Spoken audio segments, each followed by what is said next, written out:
I was out at that John Mayer concert, and I started my car and it wouldn't start. So I called Luke up for one of them courtesy Yukons the city has. And he set it right off there.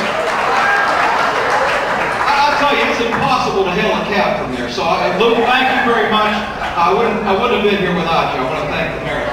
I know my good friend Dan Honorado. I see him too. Our county executive, Dan Honorado. Dan's a great guy. He's had so many accomplishments this year, and I thought after the show I'd take him out for a drink. But I can't find a bar that'll serve him. The Golden Gate Bridge. The polio vaccine. The York peppermint patty, younger than John McCain. The peanut butter and jelly sandwich. Cheerios. The chocolate chip cookie. The shopping cart.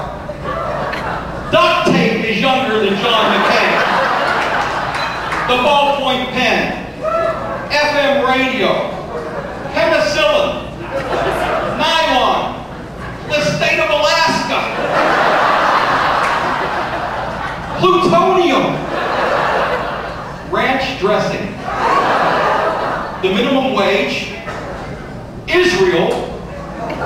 The AARP is younger than John McCain.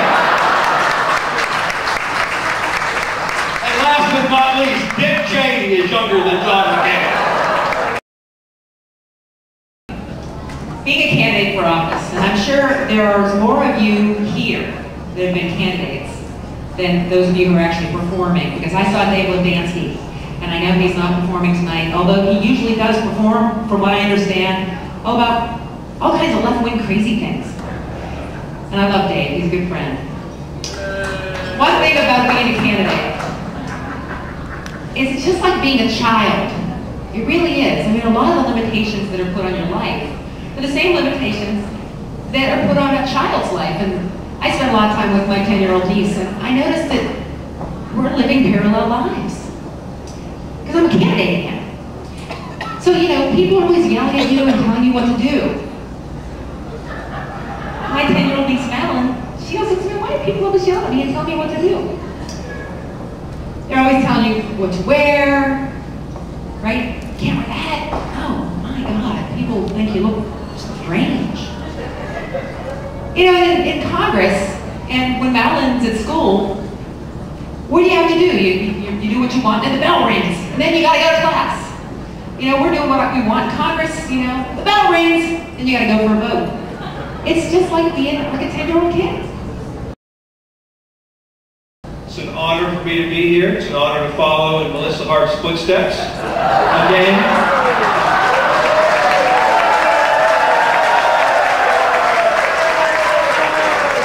And, I don't know, maybe it was just me. It seemed like Melissa stayed a little bit longer than she should have up here. You might notice that Melissa doesn't like to leave the stage quite as easily. Sometimes you have to ask her twice. Now, the Tribune Review is also here, one of my favorite newspapers. Glad to see you guys here. I can already see the headline in the Whispers column on Sunday. Melissa Hart and Tim Murphy bring the house down in Improv comedy night.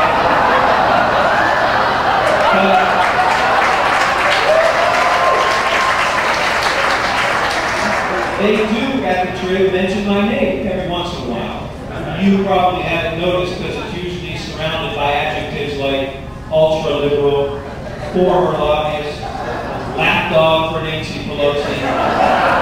And, you know, the Nancy Pelosi thing just drives me crazy. This idea that I have to run everything by her and get her approval for everything I do. It's not true. I mean, it's just not true. Now, I ran my remarks tonight by her. She gave me a few minutes. Not as much as she usually does. And Mike, enjoyed your jokes too. It's nice. We have lots of time in our country. We should be in Washington voting. On an energy bill.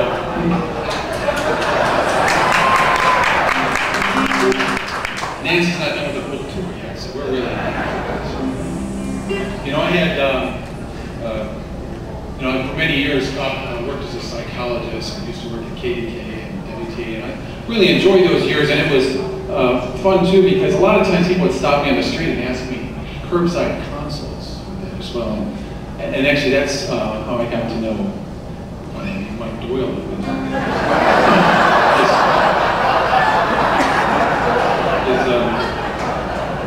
I didn't know. His wife Susan came up to me one day, and she said, "Are you Dr. Tim?" I said, "Yeah." She said, "Can I ask you a real personal question about my husband?" "Sure, that's fine." And she said, "You know, he's getting up there in the years, and he has one of those man problems." Well, not the man he used to be, she said. And I wonder, you know, is there something we should do about that? I said, well, they had this amazing drugs, Viagra. So why don't you make an appointment with a urologist and they'll take care of it? She said, no, you don't understand. He's a real proud guy. Very proud and very concerned. I could never possibly put him through that. He'd be just too embarrassed by it. And I said, well, what you should do is talk to a physician. He'll write you a prescription. And what you do is you just grind it up, put it in his morning coffee. And, you know, things will work out okay. So it's not a bad idea. Tricked him before, and what's one more time?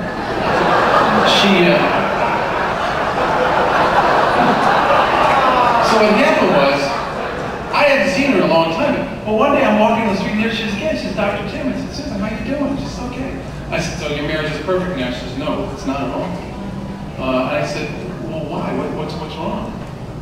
Yeah, didn't you do what I suggested? She said, I did. I said, you got this prescription for Viagra? She said, I did.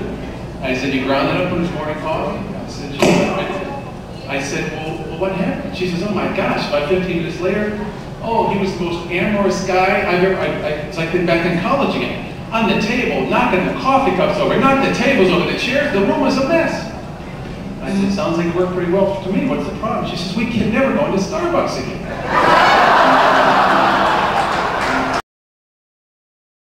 There's three people walking down the street together. One is an honest politician. The other one is a sympathetic, sensitive lawyer. And Santa Claus. And they come across a $50 bill. Which one picks it up?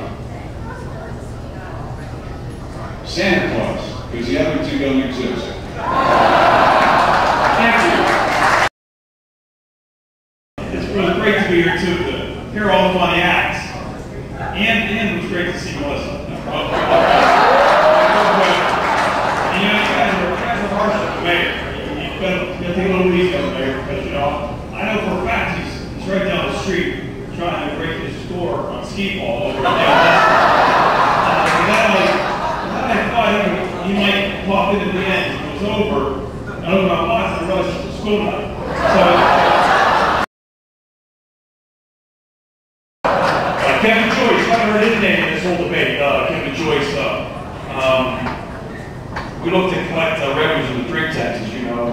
I couldn't figure out why we're bringing so much money. Then I realized Kevin Joyce thought we were taxing wine instead of wine. And